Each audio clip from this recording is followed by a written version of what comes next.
lunes.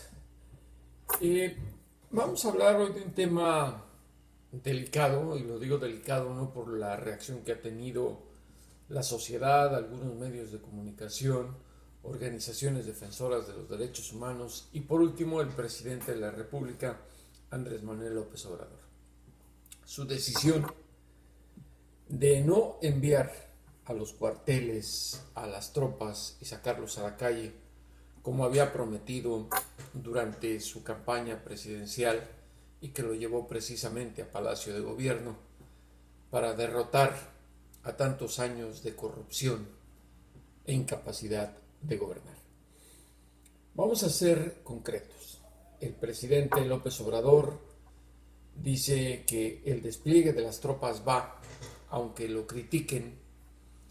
Y aquí hay que entender dos cosas. Primero, no perdamos de vista que él es un político y que en el amor, en la guerra y en la política todo se vale.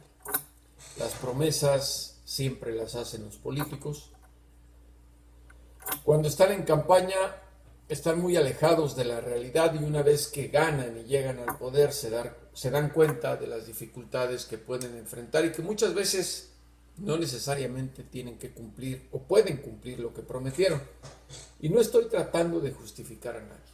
Ojo, creo que tenemos mucha experiencia ya los mexicanos con lo que significa el que integrantes del Ejército y de la Marina lleven a cabo acciones que no les corresponden de acuerdo a nuestra Constitución, excepto con modificaciones y acomodos políticos de cada gobernante.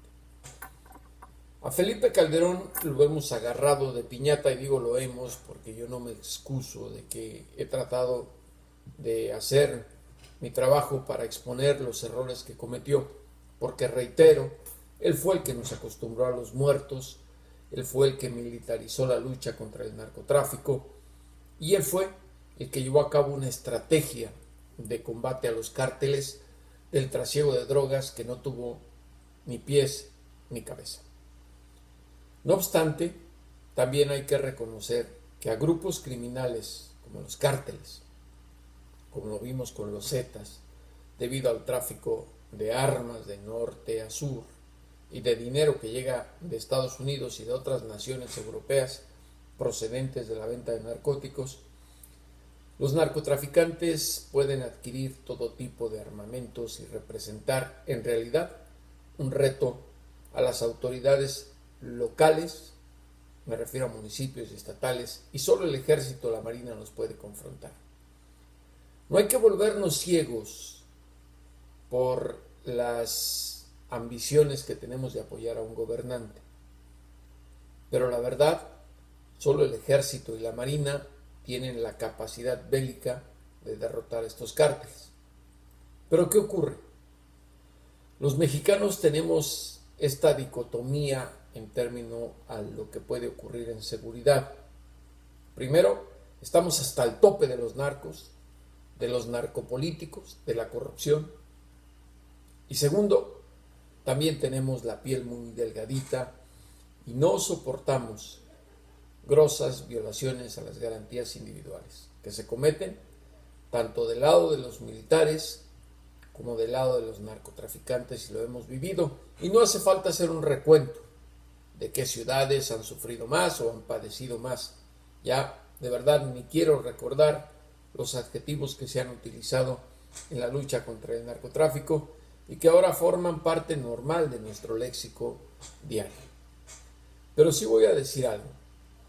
No podría México ni ninguna nación soportar el costo en materia de derechos humanos de un combate frontal al narcotráfico por parte de las Fuerzas Armadas del Estado mexicano. Pero solo ellos tienen la capacidad de hacerlo. Brevemente recuerdo un incidente que viví en Nuevo Laredo, Tamaulipas. Un general, habían matado la gente de los Zetas a soldados y utilizó todo el poder para derrotar a ese grupo, específica célula que atacó a sus niñitos, como les dijo él. ¿Y qué ocurrió? Que varios medios de comunicación dijeron que se enfrentaron narcos, incluso con granadas, armas de alto poder, y eso no fue cierto. Fue el ejército el que los acabó y murieron muchos civiles. Bueno, dicho esto, ¿qué podemos decir de Andrés Manuel López Obrador? Ya se dio cuenta que la Guardia Nacional no tiene la capacidad en estos momentos para enfrentar al crimen organizado y otros problemas que vive la sociedad. ¿Cuáles son los riesgos? Primero, que poner tan cerca al ejército y a la marina, como ya lo vimos con el gobierno de Calderón y el de Enrique Peña Nieto, provoca corrupción con pagos del narcotráfico, que son capaces de corromper a cualquier persona con tal de llevar a cabo sus labores. Ese es el gran riesgo. La Policía Federal tiene a muchos integrantes que son muy negativos en ese sentido y que, extrañamente, porque no han hecho una purga correcta, y me refiero a la Secretaría de Seguridad, de qué elementos deberían estar en qué lugar, seguimos en una misma situación y por eso no hay alternativa. Quien le quiera dar un matiz diferente, que esto no es militarización, se está equivocando, y no es una cuestión ni de retórica ni de ideologías, es una realidad. Los militares saldrán de las barracas nuevamente a las calles a llevar a cabo una labor que no le corresponde, pero no hay alternativa. Los riesgos son muy grandes. Siempre, con el tiempo, nos vamos a dar cuenta de los errores que cometen los políticos. Nadie es perfecto. Ténganlo muy en cuenta. Y creo que en los próximos meses y años debemos ser bastante objetivos en este sentido, porque no va a ser el presidente el que sufra las consecuencias, políticas tal vez, sino la sociedad el que tenga que pagar con sangre los errores que se cometan desde ahora. Repito, son muchos los riesgos de corrupción por narcotráfico, de violaciones de derechos humanos, y no olvidemos esto, ya lo vivimos. Ojalá se puedan reducir esos riesgos, y ese es el gran reto que tiene el presidente Andrés Manuel López Obrador.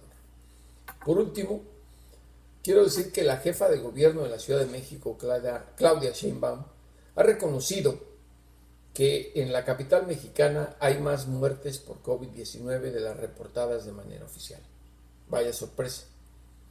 Ya lo sabíamos, ni en Estados Unidos ni en México se tiene la capacidad, en ningún país del planeta que estamos enfrentando esta crisis, se tiene la capacidad para llevar de manera certera un conteo de las víctimas mortales y de los contagios de esta pandemia. Simplemente creo que en ocasiones hace falta aceptar la realidad y es mejor decir lo que se sabe hasta el momento que eventualmente, cuando se descubra la verdad, tener que buscar justificaciones.